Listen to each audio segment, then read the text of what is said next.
For the last decade or so, every new Marvel movie has brought fans and enthusiasts inner comic geek out to play. With an intricately crafted universe that only gets better as more stories are intertwined with pre-existing ones, the MCU is a gift that keeps on giving. And their newest addition in the latest phase of MCU movies is no different. And to help you prepare for the ride, here's a list of Spider-Man No Way Home Easter eggs fans might be missing. This video might contain spoilers for past recent MCU events. After Infinity War. It's safe to say that the universe Peter Parker currently resides in is definitely still dealing with the aftershocks from the events of Infinity War and Endgame, and especially after Tony Stark's death, who became a sort of mentor to Peter. The entirety of Spider-Man 2, Far From Home, focused on Peter's evolution and growth as a hero, even if the movie ended on a huge cliffhanger. As a result, casual fans and comic book enthusiasts alike have been wondering about the plot of this new movie. We do have a few decisive hints. For example, Kevin Feige, the president of Marvel Studios, revealed that the movie will include elements of the multiverse, aka the collision of multiple other parallel timelines with mild and moderate differences to the one we've seen so far in the MCU. The last time the multiverse was teased was ironically also in the last Spider-Man movie, but it turned out to be a fluke. In January 2021, in a chat with comicbook.com, whilst doing press for WandaVision, he suggested that this might be the movie that will finally break the barrier between the universe we've been exposed to and other universes and timelines. He teased that the biggest clue to the plot of No Way Home, a title that hadn't been revealed yet, was actually the title of Doctor Strange, the Multiverse of Madness. Later, it was revealed that Benedict Cumberbatch, who plays Doctor Strange in the MCU, would also be appearing in the movie, the MCU TV series. With these revelations came more speculations with little to no answers. Back then, the only content fans could trust to be authentic was the one revealed by Feige or the MCU official sources. And due to the pandemic that overtook the worst in 2020, it was hard to get any content at all. But then came the multiverse speculation fuel, or as many would say, the Marvel Cinematic Universe television series on Disney Plus in the form of WandaVision, Falcon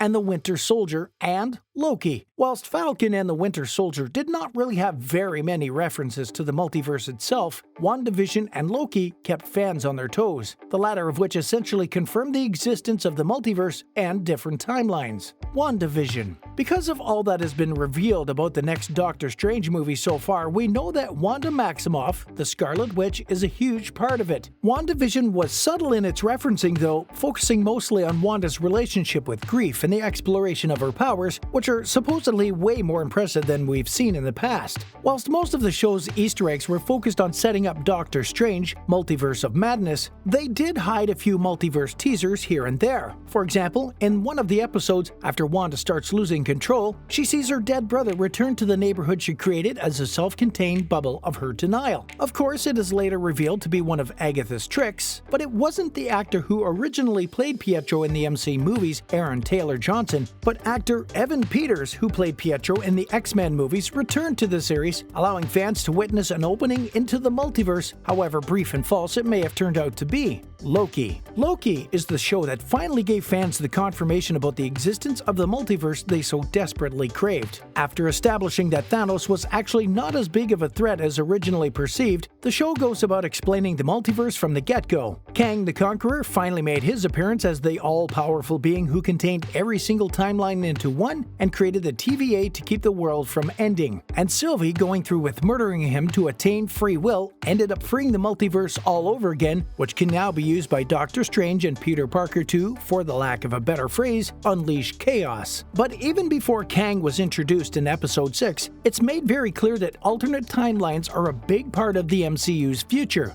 All in all, the Loki series, especially the introduction and the explanation of Kang the Conqueror's character, has built a very solid foundation for Spider-Man No Way Home to add on to. The trailer. Most recently, the trailer of Spider-Man No Way Home dropped, which answered some questions but left many unanswered still. We know the original cast will be making an appearance with a few additions, like Benedict Cumberbatch as Doctor Strange and J. Jonah Jameson as the owner of the newspaper outlet The Daily Bugle, who, in a very interesting turn of events, played the same character in the original Spider-Man movies directed by Sam Raimi. In Spider-Man Far From Home, J. Jonah Jameson will be hosting a modernized variation of his old show in the form form of a sensationalized news outlet called thedailybugle.net, and it seems as though the animosity between Peter Parker and the Daily Bugle will continue despite the movie's switch. Taking the form of a less serious Easter egg is Doctor Strange's mug, which in contrast to the movie's tone says, "Oh for Fox emoji's sake," and at the same time completely complementary to the rest of his outfit, which is just sweatpants and his cape. We imagine the phrase might come in handy when just a few scenes later, as shown in the trailer, everything goes wrong.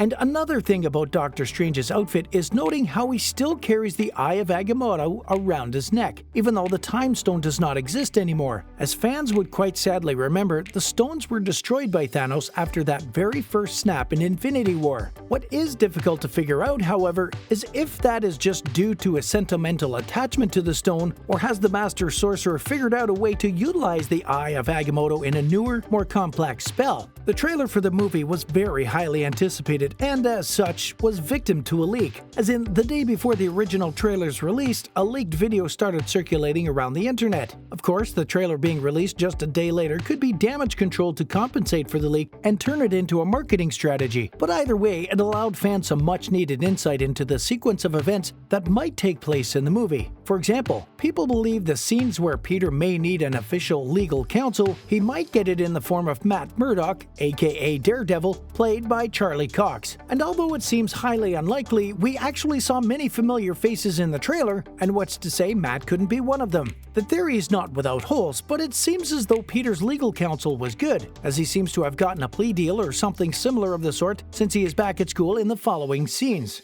Obviously, things have seemingly changed for Peter back at school now that he's been exposed. Amongst protesters outside his school protesting against his very nature, Peter must learn to survive on his own or look for a way out of it. Another interesting aspect of the trailer is noting how the Sanctum Sanctorum is shrouded in snow, and also why Stephen Strange might be wearing winter clothes in the mug scene. But fans have noticed that the Sanctum roof has not yet been replaced after the events of Infinity War, and that there is no snow outside the Sanctum. Could Doctor Strange willingly be living in a self-contained winter environment? Perhaps it's because there really hasn't been much time for reconstruction since Strange has returned after the blip. Or, as one Twitter user pointed out, it could be an unintentional circumstance, that his magic may not be as reliable, which could explain why he's told not to perform any spells by Wong, who seems like one of the last few members or the last member to have stayed at the New York Sanctum aside from Strange himself. Another important Easter egg that the trailer allowed fans to perceive was the detail that the movie will most likely begin where the last one left off.